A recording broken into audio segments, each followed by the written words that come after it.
पिछले एपिसोड में हम लोग भाज्य और अभाज्य संख्याओं के बारे में विस्तार से चर्चा किए थे। अब हम लोग आज पूर्ण संख्याओं और पूर्णांकों के बारे में चर्चा करेंगे। तो सबसे पहले देखते हैं हम लोग पूर्ण संख्या यानी कि होल नंबर किसे कहते हैं। इसकी परिभाषा है शून्य सहित यानी कि शून्य को शामिल करते हुए प्राकृत संख्याओं के समूह को पूर्ण संख्या कहते हैं। यानी कि जितने भी प्राकृत संख्याएं हैं वो और शून्य, यहाँ आप देख सकते हैं ये सारी प्राकृत संख्याएं हैं और इनके समूह में अगर शून्य को शामिल कर दिया जाता है तो इन्हें ही पूर्ण संख्या कहते हैं। इन्हें क्या कहते हैं? पूर्ण संख्या कहते हैं। ये सारी की सारी संख्याएं पूर्ण संख्या हैं। तो यहाँ एक सवाल उठता है कि 4 प्राकृत संख्या है या फिर पूर्ण संख्या है। तो कोई दिक्कत वाली बात नहीं है, 4 प्राकृत संख्या भी है, 4 एक भाज्य संख्या भी है और 4 पूर्ण संख्या यानी होल नंबर भी है। चलिए, अब पूर्ण संख्या से संबंधित अगर आपसे ये कोई प्रश्न पूछे कि सबसे छोटी पूर्ण संख्या कौन है, तो सबसे छोटी पूर्ण संख्या हम लोग कहेंगे 0 है।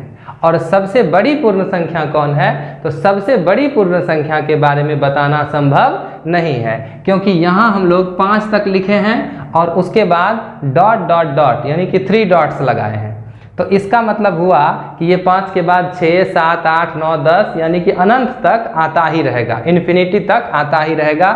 सबसे बड़ी पूर्ण संख्या के बारे में बता पाना संभव नहीं है।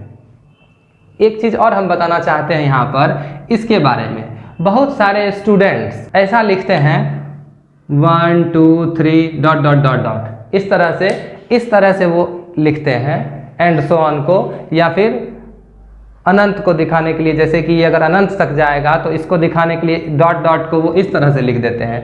लेकिन हम ये बताना चाहते हैं कि इसका कोई मतलब नहीं होता है, ये मीनिंगलेस है।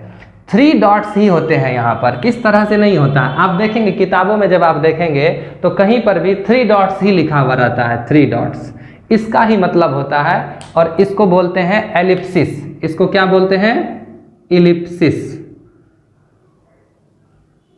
इलिप्सिस शब्द का इस्तेमाल किया जाता है इसके लिए, इसको इंग्लिश में इलिप्सिस बोलते हैं और इसका मतलब होता है एंड सो ऑन, यानी कि ये आगे बढ़ता जाएगा बढ़ता जाएगा।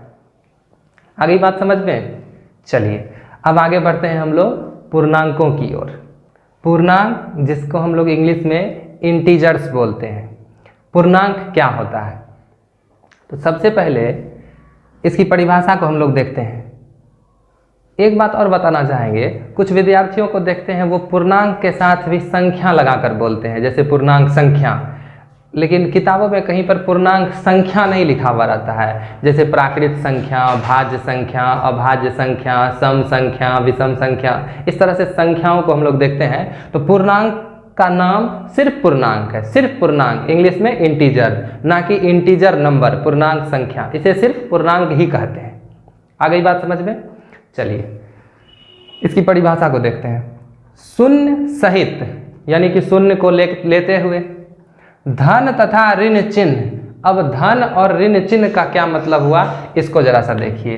धन चिन्ह मतलब प्लस का साइन, ऋण चिन्ह मतलब माइनस का साइन। धन चिन्ह का मतलब प्लस और ऋण चिन्ह का मतलब माइनस। युक्त प्राकृत संख्याओं के समूह को पूर्णांक कहते हैं। पिछले क्लास में हम लोग प्राकृत संख्याओं के बारे में चर्चा किए थे। प्राकृत संख्या किसे कहते हैं? तो गिनती की संख्याओं को प्राकृत संख्या कहते हैं। और गिनती कहाँ से शुरू होती है? 1 से। तो जितनी भी प्राकृत संख्याएं हैं उसमें यदि हम धन तथा ऋण चिन्ह लगा दें और उसमें शून्य को भी शामिल कर ले तो जो समूह प्राप्त होगा उसे ही हम लोग क्या कहेंगे? पूर्णांक कहेंगे। फॉर एग्जाम्पल इसको हम लोग इस तरह से देखते हैं, शून्य सहित, तो शून्य को भी लिख दिए। उसके बाद धन तथा ऋण चिन्ह युक्त प्राकृत संख्या, तो धन चिन्ह युक्त प्राकृत संख्या 1 2 3 4, ये सब धन चिन्ह युक्त प्राकृत संख्याएं हैं। प्लस का साइन जो है, ये प्लस का साइन ये जनरली लिखा नहीं जाता है, लेकिन यहाँ पर प्लस का ही साइन होता है। चलिए अब लिखते हैं हम लोग ऋण चिन्ह युक्त प्राकृत संख्याओं को। -1, -2, -3, -4। इधर भी हम 3 डॉट्स लगा देंगे, यानी इधर पीछे की तरफ भी अनंत तक और इधर आगे की तरफ भी अनंत तक। इसे हम लोग क्या कहते हैं? पूर्णांक कहते हैं।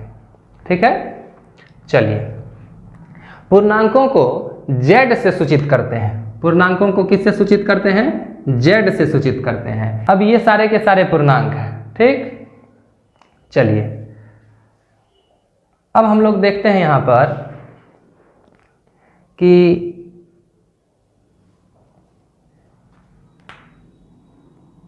इन सभी को धनात्मक पूर्णांक कहते हैं। इन सभी को क्या कहते हैं? धनात्मक पूर्णांक। धनात्मक पूर्णांक यानी प्राकृत संख्याओं को 1, 2, 3, 4, 5, 6, 7, 8, 9, 10 ये सब जो प्राकृत संख्याएं हैं इन्हें हम धनात्मक पूर्णांक भी कह सकते हैं। और ये जो है -1 से लेके -2, -3, -4 इन्हें हम ऋणात्मक पूर्णांक कहते हैं। इंग्लिश में निगेटिव इंटीजर्स बोलते हैं। ऋणात्मक पूर्णांक। जीरो ना तो धनात्मक पूर्णांक होता है और ना ही ऋणात्मक पूर्णांक होता है। अब बात करते हैं पूर्णांकों से संबंधित कुछ प्रश्न के बारे में हम लोग बातचीत करते हैं। यदि आपसे कोई पूछे कि सबसे बड़ा पूर्णांक कौन है, सबसे बड़ा पूर्णांक कौन है, तो अगर इस लिस्ट में हम सबसे बड़ा पूर्णांक खोजने के लिए जाएंगे तो पता चलेगा कि सबसे बड़ा पूर्णांक हम लोग कभी ढूंढ नहीं पाएंगे, क्योंकि सबसे बड़े पूर्णांक को बताना संभव नहीं है। ठीक उसी तरह अगर सबसे छोटे पूर्णांक की बात की जाए तो सबसे छोटे पूर्णांकों के बारे में बताना संभव नहीं है। लेकिन यदि प्रश्न इस तरह से पूछा जाए कि धनात्मक पूर्णांकों में सबसे छोटा कौन है, धनात्मक पूर्णांकों में सबसे छोटा कौन है? 1 है। और ऋणात्मक पूर्णांकों में सबसे बड़ा कौन है? हम जानते हैं कि यहाँ पर दाहिने तरफ वाली संख्या बड़ी है और बाईं तरफ वाली संख्या छोटी है, तो ऋणात्मक पूर्णांकों में सबसे बड़ा पूर्णांक कौन है? -1, क्योंकि -3 से बड़ा, -4 से बड़ा -3, उससे बड़ा -2 और सबसे बड़ा ऋणात्मक पूर्णांक यहाँ पर कौन है? -1 है। आ गई बात समझ में? कुछ सवालों को अब हम लोग देखते हैं। यदि हम आपसे पूछें कि -1/2 पूर्णांक है या नहीं है, तो हम लोग कहेंगे कि -1/2 पूर्णांक नहीं है। इस माइनस से तो कोई प्रॉब्लम नहीं है, लेकिन इस 1/2 से प्रॉब्लम है। पूर्णांक की परिभाषा क्या, जरा सा उसे देखिए। पूर्णांक की परिभाषा है शून्य सहित धन तथा ऋण चिन्ह युक्त प्राकृत संख्याओं के समूह को। यानी धन और ऋण चिन्ह से तो कोई प्रॉब्लम नहीं है, लेकिन उसके साथ कौन सी संख्या होनी चाहिए? प्राकृत संख्या होनी चाहिए, गिनती की संख्या होनी चाहिए। तो इस माइनस के साथ ये जो 1/2 है, क्या ये गिनती की संख्या है? क्या ये प्राकृत संख्या है? बिल्कुल नहीं।